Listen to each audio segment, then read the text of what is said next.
Hello, welcome to netvn. Do you want to install software in the cloud?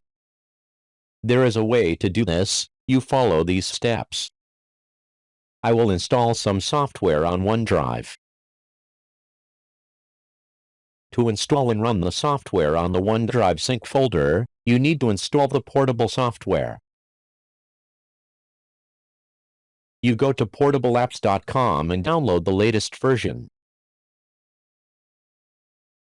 Next, you install on OneDrive sync folder. Then you choose your favorite software.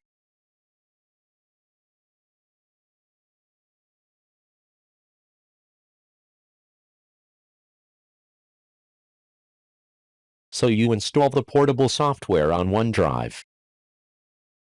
Thanks for watching. Don't forget to like and subscribe.